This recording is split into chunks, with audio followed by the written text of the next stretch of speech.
ጤና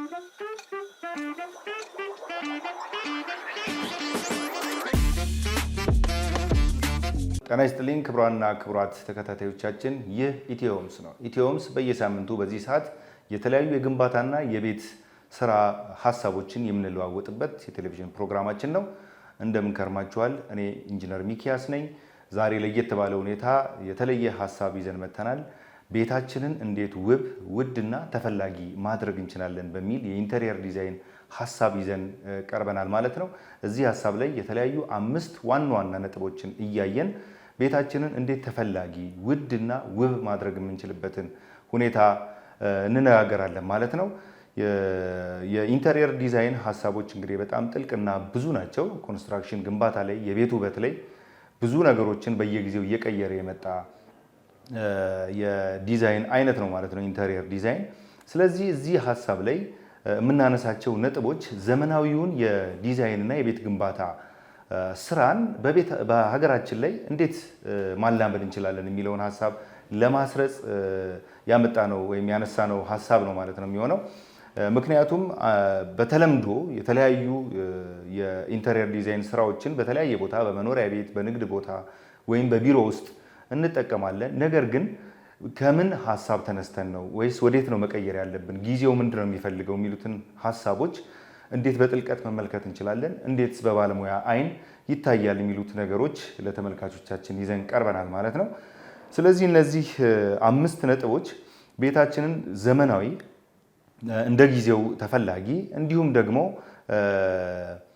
እንዴት ውድ ማድረግ እንችላለን ወይም ደግሞ የቤታችንን ዋጋ እንዴት መጨመር እንችላለን፣ የጊዜውን ፍላጎት እንዴት ማሟላት እንችላለን፣ የተጠቃሚዎቻችንን ኢንተረስት ወይም ፍላጎት በምን መንገድ ማሟላት እንችላለን የሚለውን ሐሳብ ለማሳየት ነው የፈለግነው ማለት ነው።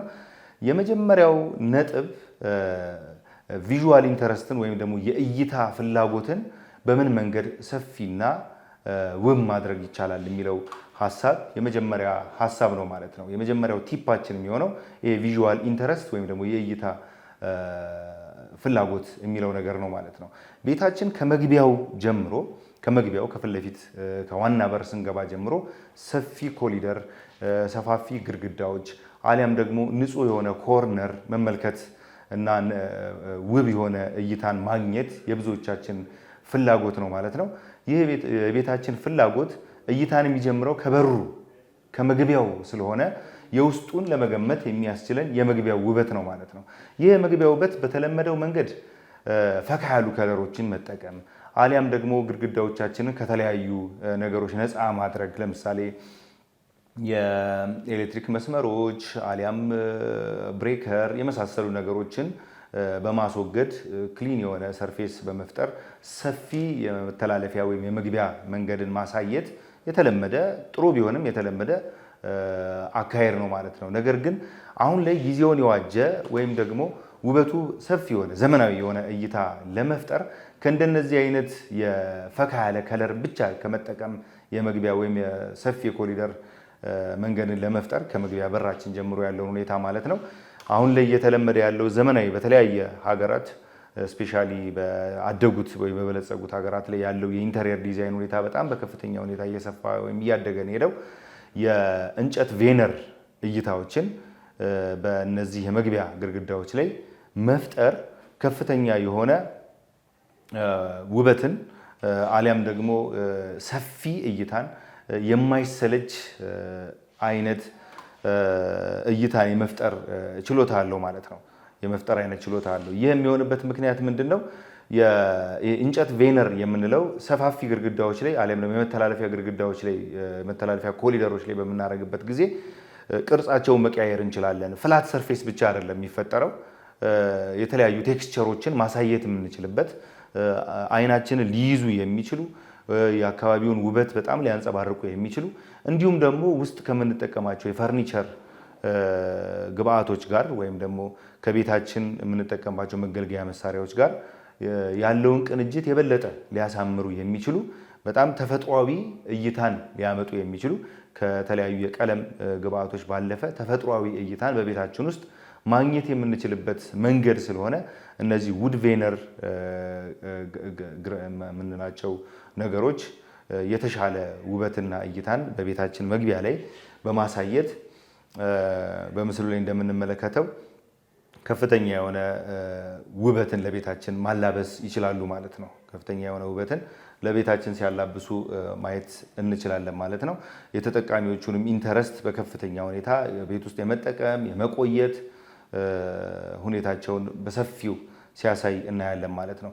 በተለመደው መንገድ እንደነዚህ አይነት ስራዎችን በምንሰራበት ጊዜ የቤታችን ውድነት ወይም ኤክስፔንሲቭነት ለመጨመር በጣም ውድ የሆኑ ናቹራል የሆኑ ግብአቶችን እንጠቀማለን። እነዚህ ናቹራል የሆኑ ግብአቶች ቤቱን ውበት ቢጨምሩም ነገር ግን ዋጋቸው በጣም ከፍተኛ ነው።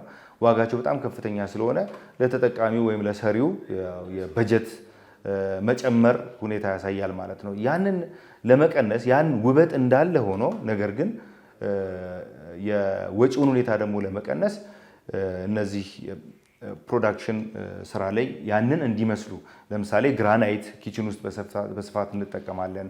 አሊያም ሳሎን ውስጥም ወለሉን በግራናይት እና ማርብል የመሳሰሉ ኤክስፔንሲቭ የሆኑ ውድ የሆኑ ማቴሪያሎች እንጠቀማለን። ግድግዳዎች ላይ የተወሰኑ ግድግዳዎችን የዚህ አይነት ውድ የድንጋይ ዲዛይኖችን ልንጠቀም እንችላለን። ነገር ግን እነዚህን በማስመሰል በጊዜው በአሁን ሰዓት ላይ እነዚህን የሚመስሉ ዋጋቸው ግን በጣም ዝቅ ያለ እነዚህ ፕሪ ፕሮዳክሽን የምንላቸው ወርክሾፕ ውስጥ ተመርተው የሚመጡ የዛን አይነት ቴክስቸር እና ከለር ያላቸው ነገር ግን በትክክል ያን ናቹራል ማቴሪያል ያልሆኑ ውጤቶች ስላሉ እነሱን ተጠቅመን ይህንን ቤት የማስዋብ ወይም የማሳመር ስራን ልንጠቀምበት እንችላለን ማለት ነው። በተለይ የኪችን አካባቢና የሳሎናችንን አካባቢ በእንደነዚህ አይነት የተዋቡ ነገር ግን ዝቅ ያለ ዋጋ ያላቸው ከናቹራል ማቴሪያሎቹ ጋር ተመጣጣኝ የሆነ ውበት ያላቸው ነገር ግን ከተፈጥሯዊ ግብአቶቹ ወይም ማቴሪያሎቹ ባነሰ ዋጋ ሊገኙ የሚችሉ የፋብሪካ ውጤቶችን መጠቀም እንችላለን ማለት ነው። ኪችናችን ሰፊ ሆኖ እንዲታይ ግሬስ ኖሮት እንዲታይ ኦፕን ኪችኖችን በሳሎን አካባቢ የምንጠቀም ከሆነ በተለይ የኪችን ቶፖችን ብቻ በናቹራል ማቴሪያል ከነዛ ጋር ሊሄድ በሚችል ማቴሪያል ተጠቅመን ሌሎቹን ዙሪያውን ብዙ እቃ የሚይዝ ነገር ግን አይንን የማይረብሽ ውበት ያለው የኪችን ስርዓትን መዘርጋት እንችላለን ማለት ነው። እነዚህን ነገሮች የምናደርግበት በተለይ የእንጨት ቬነር እይታንና እንደነዚህ አይነት ናቹራል የድንጋይ ቴክስቸሮችን የምንፈጥርበት መንገድ የቤታችንን ውበትና ውድነት በከፍተኛ ሁኔታ ሊጨምሩ ከሚችሉ የግብአት ወይም የኢንተሪየር ዲዛይን ስታይሎች ውስጥ ወይም ሂደቶች ውስጥ አንዱ ነው ማለት ነው። ሁለተኛው ቲፓችን የሚሆነው ሚረርን መጠቀም ነው። ሚረር ወይም ደግሞ መስታወትን በቤታችን ውስጥ መጠቀም ነው። መስታወትን ብዙ ጊዜ የምንጠቀመው እኛ በተለምዶ ምናልባት መልበሻ ክፍል ውስጥ አሊያ መታጠቢያ ቤት የመሳሰሉት ቦታዎች ላይ መስታወትን እንጠቀማለን። መስታወት ግን በመጠኑና በአቀማመጡ የተመረጠ ቦታ ላይ ካደረግነው በተመረጠ ሳይዝ ካደረግነው የቤታችንን ውበት እና ውድነት ሊጨምሩ ከሚችሉ ግብአቶች ውስጥ አንዱ ነው። ግን በዘፈቀደ አይደለም መስታወትን የምንጠቀመው። መስታወት ለምሳሌ በስፋትና ከመጠን በላይ ከተጠቀምነው ቤታችንን በጣም አስፈሪ ሊያደርገውም ይችላል። በጣም የተዘበራረቀ እይታ ሊፈጥርብን ይችላል። ሊረብሽም የሚችል እይታ አለ ማለት ነው። ነገር ግን ዲዛይናችን ውስጥ በማስገባት ምን ማድረግ እንችላለን? ስፋቱን ወይም መጠኑን፣ የሚቀመጥበትን ቦታ፣ መስታወቱ ያለበት አካባቢ ያሉ ፈርኒቸሮችን አብረው መሄድ ይችላሉ ወይስ አይችሉም የሚለውን መንገድ በመምረጥ የቤታችንን ስፋት በጣም አጉልቶ ሊያሳይ ይችላል። ጠባብ የሆኑ ክፍሎችን እንኳን ሰፊ እይታ እንዲኖራቸው ማድረግ ይችላል። ቤት ውስጥ ለሚንቀሳቀሱ ሰዎች የተለያየ እይታን አጠገቡ ያለውን ፈርኒቸር የተለየ ግሬስ ወይም ውበት እንዲሰጠው ሊያደርግ የሚችል ነው መስታወት ማለት ነው። ግን ምን ይፈልጋል? መስታወት አጠቃቀም፣ የቦታ አመራረጥ፣ የመስታወቱ መጠን፣ ቅርጽ የመሳሰሉት ነገሮች በጣም የታሰበባቸው በባለሙያ የተጠኑ መሆን ይኖርባቸዋል ማለት ነው። በምስሉ ላይ የምንመለከታቸው ክብ ቅርጽ ያላቸው ወይም አራት ማዕዘን ቅርጽ ያላቸው ከቤቱ ብርሃን ጋር ወደ ቤቱ ወይም ወደ ክፍሉ የሚገባውን ብርሃን በበቂ ሁኔታ ማሳየት የሚችል አንጸባርቆ ሌላውን ክፍል ሊረብሽ የማይችል እይታን የሚፈጥሩ የመስታወት ቅርጾችና የመስታወት አይነቶችን ብንጠቀም የቤታችንን ውበት አጉልተው ከሚያሳዩና በጣም ዘመናዊ የሆነ እይታን ከሚፈጥሩ ነገሮች ውስጥ አንዱ ነው ማለት ነው የመስታወት።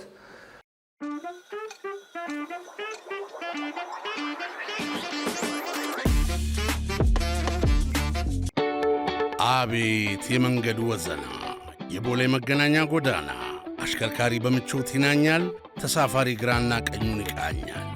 በዘመናዊ ጎዳና ሌላው አዲስ ነገር ፈጣን የኤሌክትሪክ መኪኖች ቻርጀር። ኢትዮ ቴሌኮም ለኤሌክትሪክ ተሽከርካሪዎች እጅግ ፈጣን የባትሪ መሙያ ገንብቶ ወደ ሥራ አስገብተዋል። ፈጣን የኤሌክትሪክ ቻርጀሩ በስማርትና ሰው ሰራሽ አስተውሎት በተደገፈ ቴክኖሎጂ ላይ ተመስርቶ የኤሌክትሪክ መኪና ቻርጀሮቹ እንደ ተሽከርካሪው ሞዴልና የባትሪ ሁኔታ ለይቶ በሰከንድ 1 ኪሎ ሜትር የሚያስኬዳቸውን የኤሌክትሪክ ኃይል በፍጥነት ይሞላል። በአንድ ጊዜ 32 ተሽከርካሪዎችን ቻርጅ ማድረግ ያስችላል። ቻርጅ ማድረጊያ ጣቢያው ሳምንቱ ሙሉ በቀን 24 ሰዓት ያገለግላል። ዋጋው ለ1 ኪሎዋት 10 ብር ብቻ። ክፍያውን በቴሌብር ሱፐር አፕ በቀላሉ መፈጸም ይቻላል። አዳዲስ ዕድሎችን በማቅረብ ሁሌም ለሀገርና ለወገን ቀዳሚ የመፍትሄ ተገን ኢትዮ ቴሌኮም።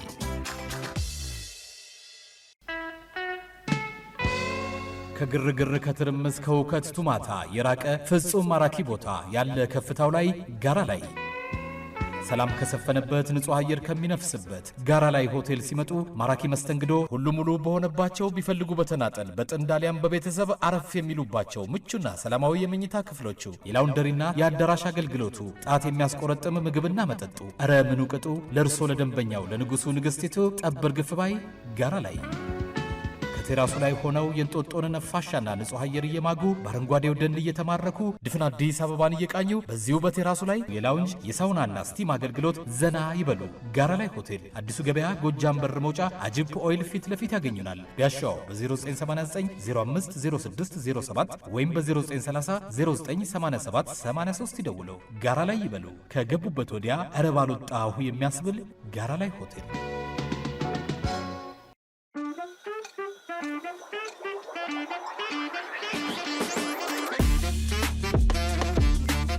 ሌላው ሶስተኛው ቲፓችን ቀለም ነው።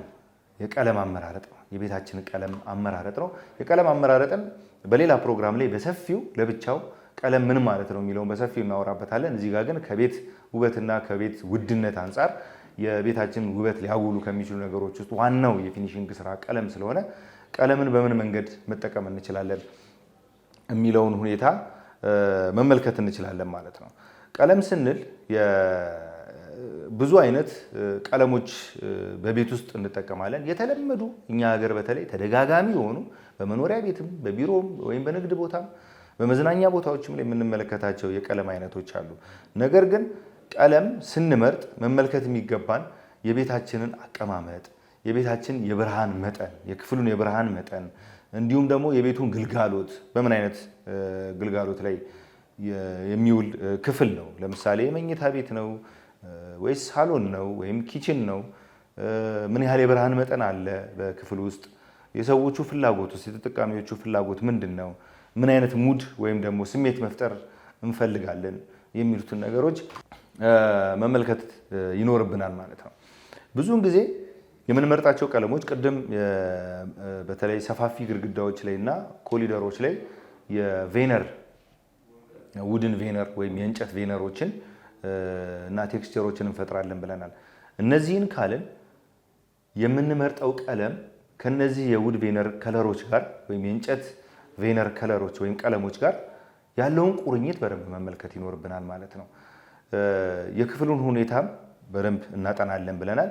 የምንጠቀመው ፈርኒቸር እንዲሁም ደግሞ የወለሉ ወይም የምንጣፉ ቀለም የግድግዳ ብቻ ሳይሆን የመጋረጃዎቻችን ከለርስ ምን አይነት ነው? ቤት ውስጥ ያለው ናቹራል ወይም የተፈጥሮ ብርሃን ብቻ ሳይሆን እንዲሁም ደግሞ የምንጠቀማቸው መብራቶች፣ አሁን ላይ በጣም ብዙ አይነት መብራቶችን በፊኒሺንግ ውስጥ እንጠቀማለን ማለት ነው። ኤልኢዲ መብራቶች አሉ፣ ስፖት ላይቶች አሉ፣ እንዲሁም ደግሞ ዋና ዋና የፔንዳንት ተንጠልጣይ መብራቶች አሉ። ስለዚህ ከነዚህ መብራቶች ጋር የግድግዳችን ቀለም የተዋሃደ አብሮ የሚሄድ መሆን መቻል አለበት። እንዲሁም ደግሞ የማይሰለች ቀለም መሆን መቻል አለበት። አንዳንድ እነዚህ መሰረታዊ የምንላቸው የቀለም አይነቶች በተደጋጋሚ በምናይበት ጊዜ መሰልቸትን ሊያመጡ ይችላሉ። አሊያም ይሄ የማንጸባረቅ ወይም ደግሞ ጨለማ የማድረግ ሁኔታዎችን ሊፈጥሩ ስለሚችሉ የኛን የክፍል ሁኔታ፣ የብርሃን መጠን የመሳሰሉትን ነገሮች ተመልክተን የመብራታችንን አይነት፣ የፈርኒቾቻችንን ቀለም ተመልክተን በዛ አይነት ኒውትራል የሚባሉ የቀለም አይነቶች ደብዛዛ ነገር ግን በጣም ስሜትን የሚገዙ አይነት የቀለም ሁኔታዎችን መምረጥ ለክፍላችን ወይም ለቤታችን ውበት ከፍተኛውን አስተዋጽኦ የሚያደርጉና የሚሰጡ መሆናቸውን መገንዘብ ይኖርብናል ማለት ነው። ስለዚህ የቀለም አይነት ወይም የቀለም አመራረጥ በሰፊው በሚቀጥለው ሳምንት ፕሮግራማችን ላይ እንወያይበታለን ብያለሁኝ። ያንን ከማድረጋችን በፊት ግን ከዚህ ጋር በተቆራኘ መንገድ ከቤት ውበት ጋር ወይም ከቤት ውድነትና ተፈላጊነት ጋር በጣም ትልቅ አስተዋጽኦ ያለው ስለሆነ ያንን መመልከትና በትኩረት መምረጥ ይኖርብናል ማለት ነው። አራተኛው የቤታችን ውበትና ውድነት የምንጠብቅበት አሊያም ዘመናዊ የምናደርግበት መንገድ መብራት አጠቃቀም ነው። የመብራት አጠቃቀማችን ነው። ቀለምን ስናነሳ ቅድም ስለ መብራት ከቀለም ጋር ያለውን ቁርኝት ተመልክተናል። አሁን ላይ መብራት በጣም ብዙ አይነት አማራጮች አሉት። በገበያው ላይ በጣም ብዙ አይነት ለመኖሪያ ቤትም ይሁን ለንግድ ቤት ወይም ለመዝናኛ ቦታዎች መብራት በጣም ከፍተኛ አማራጮች ያለበት ጊዜ ነው። በተለይ እነዚህ ኤልኢዲ መብራቶች በተለያየ ዳይሬክሽን የተመጠነ ከለርና የተመጠነ የብርሃን አይነት ሊሰጡን የሚችሉ በጣም ዘመናዊ የሆኑ የመብራት አማራጮች አሉ ማለት ነው። ስለዚህ እንደተለመደው ዝም ብለን አንድ ትልቅ መብራት ብቻ መሀል ላይ ያስቀምጠን የምንተውበት ጊዜ አይደለም። የቤቱን ወይም የግድግዳውን፣ የቀለሙን፣ የሌሎች የፈርኒቸሮቻችንን ውበት አጉልተው ሊያሳዩ የሚችሉ የተለያዩ አይነት የብርሃን አይነቶች አሉ ማለት ነው። ስለዚህ እነዚህን የብርሃን አይነቶች ወይም የመብራት አይነቶች ስንጠቀም በዲዛይናችን ውስጥ እንዴት ነው ኢንተግሬት ማድረግ ያለብን የሚለውን ሀሳብ በጣም በትኩረት በዲዛይን ውስጥ ማየትና መመልከት ይኖርብናል ማለት ነው። ይህን ስንል መብራት የቤት ውስጥ የሚፈጥረው የእይታ ሁኔታ ወይም ደግሞ ብርሃን ማሳየትን ብቻ ሳይሆን ከለሮችንም ያመጣል። ያ ከለር የመጀመሪያ የመረጥነውን የቀለም አይነት የሚረብሽ ወይም የሚያጠፋ መሆን መቻል የለበትም። ፋንክሽናል የምንላቸው እነዚህ ፐርፐሲቭ የምንላቸው የመብራት አይነቶች አሉ። ለምሳሌ ለማንበቢያ የማንበቢያ ጠረጴዛ ላይ፣ የመመገቢያ ቦታ ላይ የብርሃን ሁኔታው የመመገብ ፍላጎትን የሚጨምሩ የማይረብሹ፣ እንዲሁም ደግሞ የሳሎን ቦታችን ላይ የመዝናኛ ቦታችን ላይ ከሚኖረው የቴሌቪዥን ወይም የተለያዩ ስክሪን ሁኔታዎችን የማይረብሽ የማያንጸባርቅ ያንን እንዲጠፋ የማያደርግ መሆን መቻል አለበት። ስለዚህ እነዚህ ፐርፐሲቭ የምንላቸው የመብራት አይነቶች መጠቀም ስለምንችል በተለያዩ የቤታችን ኮርነሮች ላይ ለምሳሌ በሲሊንጋችንና በግድግዳችን ጠርዝ ላይ ሊሆን ይችላል። የተለያዩ የቦርድ ጌጣጌጦች ካሉ እዛ መካከል ላይ ሊሆኑ ይችላሉ። ተንጠልጣይ መብራቶች ሊኖሩ ይችላሉ። በተለይ ፐርፐሲቭ የምንላቸው ወደ መጠቀሚያ ቦታችን የቀረቡም ሊሆኑ ይችላሉ፣ የራቁም ሊሆኑ ይችላሉ። ስለዚህ እነዚህም መብራቶች በምንጠቀምበት ጊዜ መጠናቸው ወይም አይነታቸው ከቤቱ የፈርኒቸር፣ የቀለም፣ የምንጣፍ እንዲሁም ደግሞ የመጋረጃ ስብጥር ጋር አብሮ ሊሄድ የሚችል ዘመናዊ የሆነ የመብራት አጠቃቀምን መምረጥ ይኖርብናል ማለት ነው። ዲዛይናችን ላይ ኢንተሪየር ዲዛይናችን ላይ የመብራት ምርጫችን ስፖትላይት እዛ ሌላ ቦታ ላይ ስለተጠቀምን እዚህም ጋር እንጠቀማለን ማለት ፋሽን ሳይሆን የፍላጎትና የውበት አይነትን ተመልክተን የምንመርጠው መሆን መቻል አለበት ማለት ነው። ስለዚህ መብራት ጊዜው ጥሩ ነው፣ ብዙ አማራጮች አሉ። የዲዛይኑ የእይታና የቤቱ ፍላጎት ሁኔታ ነው ማለት ነው የሚወስነው። ስለዚህ እነዚህ በተለይ ፐርፐሲቭ የምንላቸው የመብራት አይነቶችን ተጠቅመን ቤታችንን በጣም የጎላ ውበት ያለው ቤት ማድረግ እንችላለን ማለት ነው። የየክፍሎቻችን ሁኔታ እዚህ ጋር ማማከል እንዳለብን መርሳት የለብንም። ሳሎን፣ ኪችን፣ መኝታ ቤት አሊያም ማረፊያ ክፍል የመሳሰሉትን ሁኔታ ስንል ክፍሉ የሚሰጠው ጥቅምና አገልግሎት ከሚኖረው የመብራት ሁኔታና የብርሃን አይነት ጋር የተጣጣመ መሆን እንዳለበት መገንዘብ ይኖርብናል ማለት ነው። የመጨረሻውና በጣም ብዙ ያልተለመደው እኛ ጋር የሌለው የቤታችንን ማስዋቢያ ወይም ውድ የማድረጊያ ሁኔታ ፐርሰናላይዝ ማድረግ፣ ግላዊ ክፍሎችን በቤታችን ውስጥ መፍጠር። በተለይ በመኖሪያ ቤት ውስጥ አዳዲስ ባለትዳሮች አዲስ ቤት ውስጥ ሊገቡ ይችላሉ። ወጣት ባለትዳሮች ሊኖሩ ይችላሉ። እንዲሁም ደግሞ የተለያየ የቤተሰብ መጠንና ቁጥር ያለው መኖሪያ ቤት ሊሆን ይችላል ማለት ነው። በዚህ ጊዜ ቤተሰቡ ለብቻው ጊዜ ማሳለፍ የሚፈልግበት አሊያም ከቤተሰብ ውስጥ ያሉ ሰዎች ለብቻቸው ጊዜ ሊያሳልፉበት የሚፈልጉ ፐርሰናላይዝ የሚደረጉ ክፍሎች ወይም ግላዊ ክፍሎችን መፍጠር እኛ ጋር ብዙም አልተለመደም። የጋራ ክፍሎችን እናበዛለን። ነገር ግን እንደነዚህ አይነት ሁኔታዎች እንደነዚህ አይነት ክፍሎች የቤታችንን ውድነትና ውበት ሊጨምሩ የሚችሉ መሆናቸውን ማሰብ መቻል አለብን። የመጨረሻዋ ነጥብ እቺ ነች። ይህ ክፍል በዛ ክፍል ውስጥ የሚጠቀሙ የቤቱ ባለቤቶች ምንድን ነው መስራት የሚፈልጉት? እዛ ክፍል ውስጥ ስራ ሊሆን ይችላል፣ ጥናት ሊሆን ይችላል፣ ንባብ ሊሆን ይችላል፣ ወይም ደግሞ የመዝናኛ ሙቪዎችን የሚመለከቱበት ክፍል ሊሆን ይችላል፣ የመወያያና ሚስጥር የመነጋገሪያ ክፍል ሊሆን ይችላል። እነዚህ ክፍሎች መግቢያና መውጫቸው እንኳን ከቤቱ ዲዛይን ውስጥ ኢንተግሬት የተደረገ ወይም የተቀናጀ በር የማይመስል ነገር ግን ሰዎችን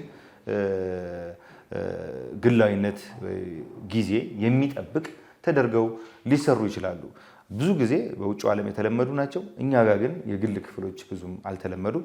ጥናትን በምናጠናበት ጊዜ፣ በምናነብበት ጊዜ፣ የተለያዩ ስራዎችን በምንሰራበት ጊዜ፣ ለብቻችን መሆን በምንፈልግበት ጊዜ የምንጠቀምባቸው ብዙ ሰው የማይረብሸን ክፍል መፍጠር የቤታችንን ዘመናዊነት ወይም ውድነት ሊጨምር የሚችሉ ሀሳቦች ውስጥ አንዱ ነው ማለት ነው። ስለዚህ እነዚህን 5 ዋና ዋና ነጥቦች ተጠቅመን የቤታችንን ኢንተሪየር ዲዛይን በጣም ተፈላጊ፣ ውድ እንዲሁም ደግሞ ዘመናዊ ማድረግ እንችላለን ማለት ነው።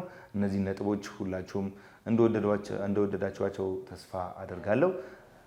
የዛሬው ፕሮግራማችን ይህንን ይመስላል። አብራችሁን ስለቆያችሁ እናመሰግናለን። ቀጣይ የኢትዮ ሆምስ ፕሮግራሞች ይቀጥላሉ። እኛ እዚህ ጋር እንጨርሳለን ማለት ነው። በሌላ ተመሳሳይ ሀሳብ በሚቀጥለው ፕሮግራም እንገናኛለን። ሰላም ሁኑ።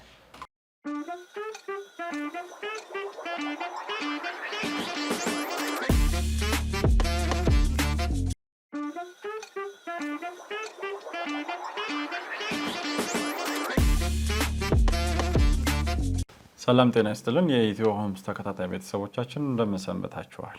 በኢትዮ ሆምስ የተከታታይ ቴሌቪዥን ፕሮግራማችን ላይ በቤት ዙሪያና ከይዞታ ጋር በተገናኙ የሚነሱ የሕግ ጉዳይ ጥያቄዎችን፣ የተለያዩ ሀሳቦችን የምንወያይበት ክፍለ ጊዜ ላይ ደርሰናል። ለዛሬ በሚኖረን ክፍለ ጊዜ የምንነጋገርበት ብዙዎች በተደጋጋሚ ሀሳቡ ግልጽ ቢደረግ በዚህ ጉዳይ ላይ የሕግ ትንታኔውና የሕጉ ሀሳብ ምን ይመስላል የሚሉ ጉዳዮችን መነሻ መሰረት በማድረግ ሀሳብ ብትሰጡበት ፕሮግራም ብትሰጡበት በማለት የተነሳ ሀሳብ ነው። የዚህ ውይይታችን ወይም ደግሞ በዛሬው ዕለት የምናደርገው ውይይታችን መሰረታዊ ሀሳቡ ሁከት ይወገድልኝ ተብሎ የሚጠየቅ ጥያቄ ምን ማለት ነው የሚለውን በመነሻ በማድረግ እንነጋገራለን። ከቃሉ መሰረታዊ ሀሳብ እንደምንረዳው ሁከት ማለት አንድ ሰው እያደረገ ባለው ወይ ደግሞ እየተጠቀመ ባለው ንብረት ላይ ሌላ ሁለተኛ ወይም ደግሞ ሶስተኛ ወገን ጣልቃ ገብቶ እየተጠቀመ ባለውበት መብቱ እንዳይጠቀም የሚከለክልበት ወይም ደግሞ የሚገድብበት ሂደት ነው። ይዞታን መሰረት ባደረገ ወይም ደግሞ ንብረትንም ቢሆን መሰረት ባደረገ ሁከት ይወገድልኝ ተብሎ ጥያቄ ከመቅረቡ በፊት ይዞታ ራሱ ምን ማለት ነው? አንድ ሰው የሆነ ንብረት ይዞታዬ ነው፣ ይሄ ነገር የኔ ንብረት ነው ብሎ የሚያነሳው ምንም መሰረት በማድረግ ነው የሚለውን ስንረዳ በኢትዮጵያ የፍትሐ ብሔር ሕጋችን ላይ በ1952 ዓ.ም ጸድቆ አሁንም ድረስ በስራ ላይ ባለው የፍትሐ ብሔር ሕግ ቁጥር አንቀጽ 1140 ላይ እንዲህ የሚለውን ቃል እናገኛለን። ይዞታ ማለት አንድ ሰው አንድን ነገር በእጁ አድርጎ በእውነት የሚያዝበት ሆኖ ሲገኝ ነው በማለት ያመለክተናል። ይህንንም ለማለት አንድ ሰው ይሄ ነገር ይዞታዬ ነው ለማለት ያንን ነገር ይዞት በእጁ አድርጎ ተቆጣጥሮት እየጠበቀው እየተንከባከበው የሚያስተዳድረውንና መብቱን የሚጠቀምበት የሆነበት ንብረት ይዞታው ተብሎ ይወሰዳል። ስለዚህ ይዞታዬ ላይ ሁከት ተፈጥሮብኛል ብሎ የሚጠይቅ ሰው በዋነኝነት በፍትሐ ብሔር ሕጉ 1140 ላይ በግልጽ እንደተመለከተው በእውነት በእጁ አድርጎ የሚያዝበት ንብረት የነበረ መሆኑን ማስረዳት ይኖርበታል። ሌላኛው ብዙ ጊዜ በተግባር ማያጋጥመውና በስራ ሂደት ወይም ደግሞ በነባራዊ ህይወት ውስጥ እንቅፋት የሚሆነው ጉዳይ ያ ግለሰብ ያንን ንብረት በራሱ የማያዝበት ራሱ የማያስተዳድረው ራሱ የማይጠብቀውስ ቢሆኑ ቢገኝ ለምሳሌ ሙሉ ግቢውን ለሌላ ሰው አከራይቶ ያለ ሰው ቢሆን ወይም ደግሞ በአደራ ያንን ንብረት ጠብቅልኝ ብሎ ከከተማ ውጪ በመሆንም ይሁን ከተማ ውስጥ ካለ ርቀት አንፃር መነሻነት በራሱ የሚጠብቀው ሳይሆን ቢገኝ እውነት በህጉ 1140 ላይ በግልጽ እንደተመለከተው በእጁ በእውነት አድርጎ የሚያዝበት ሆኖ ሲገኝ ነው የሚለውን ስለማያሟላ ያ ግለሰብ ከመሬት ተነስቶ ሁከት ይወገድልኝ ብለህ መጠየቅ አትችልም ያስብለዋል ወይ የሚለው ጥያቄ ብዙዎች ላይ የሚነሳ ሐሳብ ነው። ይህንን በተመለከተ ራሱ የፍትሐ ብሔር ህጋችን በ1952 ዓ.ም የወጣው የፍትሐ ብሔር ህጋችን በቁጥር 1141 ላይ ያንን ንብረት ግለሰቡ በጠባቂ ወይም ደግሞ በአደራ በባለ አደራ ሰው ሊያስጠብቀው የሚችለው ንብረት እስከሆነ ድረስ ንብረቱ የሱ ነው ተብሎ ግምት ይወሰዳል። ይዞታን በተመለከተ ከዚህ በፊት በነበሩ በርካታ ፕሮግራማችን ላይ ሐሳቡን በተለያየ መልኩ ለማንሳትና ለመዳሰስ እንደሞከር ነው አንድ ሰው አንድ ይዞታ ቤትም ይሁን መሬት የሱ ስለመሆኑ ሊያስረዱ የሚችሉለት በህግ ማረጋገጫ ተደርገው የሚሰጡ ህጋዊ ማረጋገጫ ወረቀቶች ሊኖሩት ይገባል እንጂ እንዲሁ በደፈናው የመንግስት ይዞታን የሆነን ይዞታ ለሊት ላይ ተነስቶ አንድ ሰው አጥሮ ስለያዘ ወይም ደግሞ ያንን ቦታ ቁጭ ብሎ እሱ እየጠበቀ ስላለ ይዞታው የኔ ነው በዚህ ላይ ሁከት ተፈጥሮብኛል ብሎ ክስ ሊያቀርብ አይችልም። ስለዚህ በህግ አግባብ የተገኘ መብት ላይ የሚመሰረት መሆን መቻል አለበት። እዚህ ላይ የሚነሳው ጥያቄና ሰፋ ያለ ውይይት የምናደርግበት ነጥብ ሁከት በእነማንና በምን አይነት መልኩ ሊፈጠር ይችላል የሚለውን ሐሳብ ነው። ሁከትን በተመለከተ ብዙውን ጊዜ በፍርድ ቤት ዘንድም ሆነ በህግ አግባብ የሚፈጸመው በርካታው ከተለያዩ አካላትና ግለሰቦች ቢሆኑ ግን በዋነኝነት በአራት ጠቅለለን ማየት እንችላለን። የመጀመሪያው ከግለሰብ የሚፈጠር ሁከት ነው። አንድ ሰው በሚያዝበት በላቡ በጥሪቱ በገዛው ባፈራው ንብረቱ ሌላ ግለሰብ መጥቶ በዛ ይዞታም ሆነ በዛ ቤቱ ላይ እንዳይጠቀም እንደ መብቱ ያንን ንብረቱ ላይ ያለውን መብት እንዳይጠቀም እንቅፋት የሚሆንበት ከሆነ ያ ሁከት በግለሰብ የተፈጠረ ሁከት ነው ብሎ መውሰድ ይቻላል። ብዙውን ጊዜ በግለሰቦች የሚፈጠር ሁከት በመኖሪያ ቤትና በይዞታ ላይ የሚፈጠርበት ሁኔታ በተለይ የካርታ ወይም ደግሞ የይዞታ ማረጋገጫ በማውጣት ሂደት ላይ ድንበር ላይ በሚፈጠሩ አለመግባባቶች ወይም ደግሞ የይዞታው ድንበር እስከየት ድረስ ነው በሚለው ጉዳይ ላይ በሚፈጠሩ አለመግባባቶች የሚፈጠሩ ሁከቶች ናቸው። በተለይ በከተማችን አሁን በመንግስት ደረጃ እየተፈጠረ ባለው በአርሶ አደሮች የመብት ፈጠራ ሂደት ላይ ሁሉም ሰው የይዞታውን ድንበር በአግባቡ ለይቶ ካለማወቁ ካለመረዳቱም አንዳንድ ሰውም ደግሞ ሆነ ብሎ ያ ግለሰብ በይዞታው እንዳይጠቀምበት እንቅፋት ለመፍጠር ሲል የሌላን ሰው ይዞታ ይሄ ይዞታ የኔ ነው ልኬት አይከናወንም ይሄ መሬት የአባቴ አያቴ በውርስ ያገኘሁት ነው የሚሉ ክርክሮች ይቀርባሉ። ይህንን በተመለከተ ያ ባለ ይዞታ ሁከት ተፈጠረብኝ የሚል ሰው ያ ነገር የሱ ስለመሆኑ በምን አግባብና እንዴት ባለ መንገድ በዛ ይዞታ ላይ ባለ መብት እንደሆነ በማረጋገጥ መብቱን መጠየቅ ይችላል። ስለዚህ በግለሰቦች ሁከት ሊፈጠር ይችላል። ሌላኛው በማህበራት ሁከት ሊፈጠር ይችላል። ይህ የማህበራት ሁከት ብዙውን ጊዜ የሚስተዋለው በጋራ መኖሪያ ቤቶችና በሪል ስቴቶች በኩል ይፈጠራል።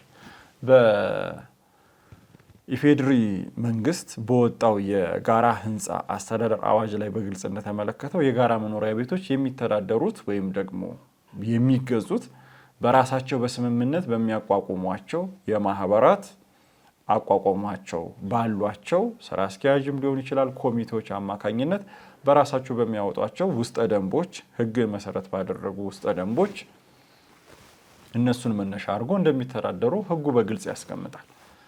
ይህንን በተመለከተ ሁከቱ እንዴት ባለ ሁኔታ ይፈጠራል ሲባል ብዙውን ጊዜ በዚህ በኮሚቴነት ወይም ደግሞ በአስተባባሪነት በሚመረጡ ግለሰቦች ላይ የሚስተዋለው ክፍተት በአንድ ቡድን ውስጥ በመካተት ወይም ደግሞ በአንድ ሀሳብ ውስጥ በመካተት የሌላን ሰው ግለሰብ መብትና ጥቅምን ሊጎዳ በሚችል አይነት ሁኔታ ከተሰጣቸው ኃላፊነት አልፈው የሚያከናውኗቸው ማናቸውም ህጋዊም የሆኑ ህገወጥ ሊባሉ የሚችሉ ተግባራቶች የአንድን ግለሰብ ባለው ይዞታው ባለው ንብረቱ ላይ የመጠቀም መብቱን የሚከለክለው ከሆነ ያ ሁከት ተብሎ ሊጠራ ይችላል።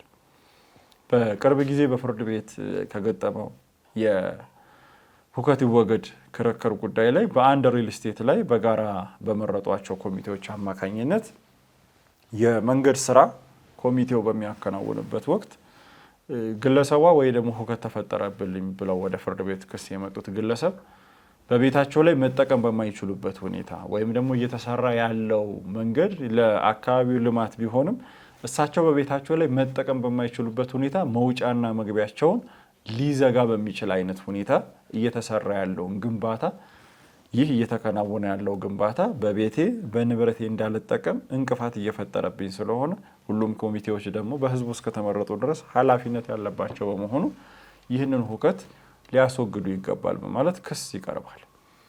የዚህ አይነት ጉዳዮች ብዙውን ጊዜ በኮሚቴነት ወይም ደግሞ ስራ አስፈጻሚ ሆነ በሚመረጡ ግለሰቦች አማካኝነት በሚሰጧቸው ውሳኔዎች የአንድን ግለሰብ በንብረቱ በይዞታው የመጠቀም መብቱን እንቅፋት የሚፈጥር ከሆነ ክልከላ የሚፈጥር ከሆነ ሁከት ተፈጥሯል ብሎ ፍርድ ቤት በሰነድና በማስረጃ አረጋግጦ ውሳኔ ሊሰጥ የተፈጠረውም ሁከት እንዲቋረጥ ሊያደርግ ይችላል። ሶስተኛው በአስተዳደር ተቋም ነው። ብዙውን ጊዜ ፍርድ ቤቶች ላይ በተለይ በልደታ የፌዴራል የመጀመሪያ ደረጃ ፍርድ ቤት ሁከት ምድብ ችሎቶች ላይ የሚቀርቡት በአስተዳደር ተቋም ጭምር የሚፈጠሩ ሁከቶች ናቸው። በአስተዳደር ጭምር የሚፈጠሩ ሁከቶችን በተመለከተ ግለሰቡ በያዘውና ባለመብት በሆነበት ይዞታ ላይ የወረዳም ይሁን የክፍለ ከተማ እንዲሁም በከተማ ደረጃ ያሉ የመንግስት ተቋማት በመብቱ እንዳይጠቀምበት እንቅፋት እየፈጠሩበት ካለ ያ በአስተዳደር ተቋም እየተፈጸመ ያለ ሁከት ተደርጎ ይቆጠራል። በአስተዳደር ተቋማት የሚፈጠሩ ሁከቶች መሰረታዊ መነሻቸው የሚሆነው ልማትን መሰረት በማድረግ ነው። በበርካታ ልማትን ተኮር በሆኑ አዋጆች ላይ በግልጽ እንደተመለከተው ለልማት ተነሺ ለሚሆኑ ሰዎች በህግ አግባብ ሊከፈል የሚገባ ካሳና ምትክ ቦታ መከፈል አለበት። ይህንን ሳያሟላ የአንድን ሰው ግለሰብ መብት የሚጥስ ወይም ደግሞ በይዞታው የመጠቀምና በይዞታው መብቱን እንደፈለገ የመስራትና መብቱን የመስራት መብቱን የሚገድብ ማንኛውም አይነት ውሳኔ ከህግ ውጪ በመሆኑ የተደረገው ድርጊት የሁከት ይወገድልኝ ጥያቄን የሚያስነሳ ይሆናል። ብዙውን ጊዜ በአስተዳደር ተቋማት የሚሰጡ ወይ ደግሞ የሚፈጠሩ ሁከቶች ብዙውን ጊዜ ወደ ፍርድ ቤት ክስ ሲቀርብ አስቸጋሪ የሚሆነው ነገር በቃል የሚሰጡ ማስጠንቀቂያዎችና የተለያዩ ግንባታዎችን የሚሆን የተለያዩ ስራዎችን አቆሙ፣ ይህንን አፈርሱ የሚሉ ሆነው ይገኛሉ።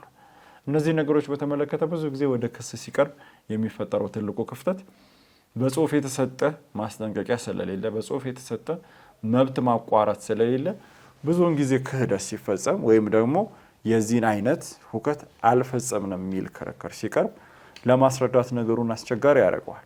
ነገር ግን አንድ ግለሰብ በማንኛውም ማስተዳደር ተቋም ሁከት ተፈጥሮብኛል ብሎ ወደ ክስ ሲሄድ የተፈጠረበትን ሁከት በግልጽ የማስረዳት ግዴታ ይኖርበታል።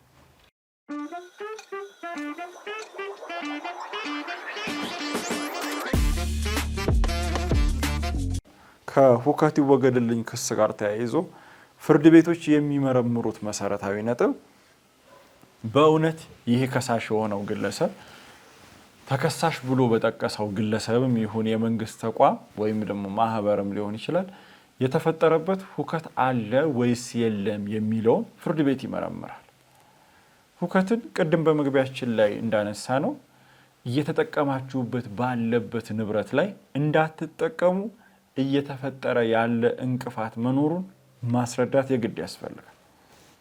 በምሳሌ ግልጽ ለማድረግ ያክል አንድ ግለሰብ በሚኖርበት ወይም ደግሞ እሱ ግቢ አድርጎ በሚኖርበት ቦታ ላይ በዋናው በቤቱ ወይ ደግሞ በግቢው መውጫ በር ላይ የቆሻሻ መድፊያ ወይ ደግሞ የቆሻሻ ማጠራቀሚያ ይሆናል በሚል ግንባታ ቢከናወንና መውጫና መግቢያው ሙሉ ለሙሉ ቢከናወንበት ይሄ ድርጊቱ ብቻውን የሁከት ተግባር ነው። በመብቱ እንዳይጠቀም በዛ ቤት እንዳይወጣ እንዳይገባ መብቱን የሚከለክልበት። ስለዚህ አንድ ግለሰብ ሁከት ተፈጥሮብኛል ብሎ ክስ ሲመሰርት ከጎረቤቱ ጋር እላፊ ስለተነጋገረ ወይም ደግሞ ጎረቤቱን እንደው በፍርድ ቤት አመላልሷል ብሎ በማሰብ መሆን መቻል የለበት። ሁከት ተፈጥሯል ወይስ አልተፈጠረም የሚለው ሲጣራ የተፈጠረው ሁከት ምንድን ነው? ተከሳሽ ወይም ደግሞ ተከሳሾች ምን አድርገው በያስከው ይዞታ ባለህ ቤት በመተከራየውበት ቤት የሚሆን ግቢ ላይ መብትህን እንዳትጠቀም ምን አድርገው ከልክለውሃል የሚለው ፍርድ ቤት ስለሚመረምር ይህ የተፈጠረውን ሁከት የማስረዳት ግዴታ ይኖርበታል። እነዚህን ጠቅላላ ነጥቦች ካነሳን ቀጣዩ ሐሳብ የሚሆነው ሁከት እንዲወገድ የሚቀርበው ጥያቄ በምን ያህል ጊዜ ውስጥ መቅረብ መቻል አለበት? በህግ አንድ መሰረታዊ ሐሳብ አለ። የትኛውም የህግ መብቶች በልዩ ሁኔታ እስካልተለዩ ድረስ መብትን ለመጠየቅ የጊዜ ገደብ አለው ወይም ደግሞ በህግ ቋንቋ ይርጋ ብለን የምንጠራው። ስለዚህ አንድ ሰው በይዞታዬ ላይ ሁከት ተፈጥሮብኛል፣ በይዞታዬ ላይ ይህንን ነገር እንዳልጠቀም ይሄ ድርጊት ተከናውኖብኛል ብሎ ለመጠየቅ የጊዜ ገደቡ ምን ያህል ነው የሚለውን በተመለከተ እናነሳለን። ይህንን በተመለከተ የፍትሐ ብሔር ህግ ቁጥር 1149 ንዑስ 2 ላይ በግልጽ እንደተመለከተው በመብቱ የመጠቀሙ ነገር ከተቋረጠበት ወይም ደግሞ ያ ሁከት ከተፈጠረበት ጊዜ አንስቶ በ2 ዓመት ውስጥ ሁከት ይወገድልኝ ብሎ አንድ ግለሰብ እስካልጠየቀ ድረስ ያንን ነገር የመጠየቅ መብቱ ይቀርበታል በማለት ያስቀምጣል። ይህም ማለት የተፈጠረውን ሁከት ተቀብሎታል፣ እንደ ሁከት አልቆጠረውም ብሎ ነው ህጉ እውቅና የሚሰጠው። ስለዚህ በፍትሐ ብሔር ህጋችን ቁጥር 1149 ንዑስ 2 ላይ በግልጽ እንደተመለከተው ሁከት እንዲወገድ ተብሎ የሚቀርብ ክስ ወይም ደግሞ ጥያቄ በ2 ዓመት የጊዜ ገደብ ውስጥ የሚገደብ ይሆናል ማለት ነው። እዚህ ጋር ብዙ ግለሰቦች የሚያነሷቸው አንዳንድ ከሁከት ጋር የተያያዙ ጥያቄዎችን እናንሳ። የመጀመሪያው ጥያቄ ሁከት አንድ ጊዜ ብቻ የሚፈጠር ካልሆነ እየተደጋገመ ሊጠየቅ የሚችል ነው ወይስ አይደለም ነው። ለምሳሌ መተላለፊያ መዝጋትን በተመለከተ በመተላለፊያ እንዳልጠቀምበት ተደርጊያለሁ ብሎ የሚጠይቅ ወገን በፍርድ ቤት ተከራክሮ መተላለፊያውን እንዲጠቀም ያም ግለሰብ የፈጠረውን ሁከት እንዲያቋርጥ ተደርጎ እያለ እና ይህም ተፈጽሞለት እያለ ያ ግለሰብ ከሌላ ዓመት በኋላ ተመልሶ ያንኑ ድርጊት ያ ተከሳሽ የሆነ ግለሰብ ሲያከናውን ቢገኝ መልሶ የመክሰስ መብትን ለከሳሽ ወይም ደግሞ ለባለ ይዞታ ይሰጠዋል ወይ? ሁከት ደግሞ ደጋግሞ በተፈጠረ ቁጥር ሊጠየቅ የሚችል መብት እንጂ አንድ ጊዜ ብቻ ጠይቃል፣ ከዚህ በፊት ውሳኔ ተሰጥቶበታል፣ ስለዚህ ድጋሚ ሊጠየቅ አትችልም የሚያስብል የህግ ሐሳብ አይደለም። ስለዚህ አንድ ግለሰብ ሁከት ተፈጥሮብኛል ብሎ አሁን ላይ ክስ አቅርቦ ፍርድ ቤቱን አከራክሮ አዎ የተፈጠረው ሁከት አለ፣ ተከሳሽም ወይም ተከሳሾችም የፈጠሩትን ሁከት ሊያስወግዱ ይገባል በማለት ፍርድ ቤቱ ውሳኔ ሰጥቶ ካስፈጸመ በኋላ ድጋሚ በተመሳሳይ ሁኔታ ሁከቱ ቢፈጸም ወይም ደግሞ የተመሳሳይ የሆነ የሁከት ድርጊት ቢፈጸም መልሶ ከመክሰስ የሚከለክል አይደለም። ሌላኛው ቅድም ካነሳነው ከግንባታ ፈቃድ ጋር በተያያዘ ሁከት ይወገድልኝ ብሎ አንድ ግለሰብ ክስ ሲያቀርብ ብዙውን ጊዜ በመንግስት አስተዳደር አካላት ላይ አልፎ አልፎ የሚያጋጥም ክፍተት አለ። እሱ ምንድነው? በፍርድ ቤት ክርክር የግንባታ ፈቃድ ተቋሙ እየፈጠረ ያለው ሁከት ተገቢነት የሌለው ስለሆነ ሁከቱን ያቋርጥ በማለት ፍርድ ቤት ውሳኔ ከሰጠ በኋላ የተሰጠን ግንባታ ፈቃድ የማምከን የመሰረዝ ተግባሮች ይስተዋላሉ። ይህንን በተመለከተ የፌዴራል ሰበር ሰሚ ችሎት በተለያዩ መዝገቦች ላይ ውሳኔ እንደሰጠው የመንግስት ተቋሙ በፍርድ ቤት ክርክር ከተረታ በኋላ በፍርድ ቤት ክርክር የተረታውን በራሱ በእጅ አዙር በአስተዳደር ተቋም ውስጥ ተመልሶ መጥቶ የሰጠውን ካርታ የሚያመክንበት የሰጠውን ግንባታ ፈቃድ የሚነጥቅበት አግባብ ህገ ወጥ ስለሆነ ድጋሜ የሁከት ተግባር ተደርጎ የሚወሰድ በመሆኑ ይህንን በተመለከተ ያደረገው ተግባር ድጋሜ ክስ ቀርቦበት የፍርድ ቤት ውሳኔ ሊያርፍበት የሚችል ነው ማለት ነው። እንግዲህ ተመልካቾቻችን በዛሬው በነበረን ፕሮግራም ሁከት ይወገድልኝ ማለት ምን ማለት ነው የሚለውን አንስተን በሰፊው ለመወያየት ሞክረናል። በዚህ ርዕሰ ጉዳይም ሆነ በሌሎች ህግ ተኮር በሆኑ ጉዳዮች ላይ ጥያቄዎች፣ አስተያየቶች ካሏችሁ በስክሪኑ ላይ በምትመለከቱት ስልክ ቁጥር እንዲሁም በኢትዮ ሆምስ የተለያዩ ማህበራዊ ሚዲያዎች ጥያቄዎቻችሁን፣ አስተያየቶቻችሁን ልትልኩልን ትችላላችሁ። ለዛሬ የነበረን ፕሮግራም ይህንን ይመስላል። እስከ ቀጣይ ሳምንት ድረስ ቸር ሰንብቱ።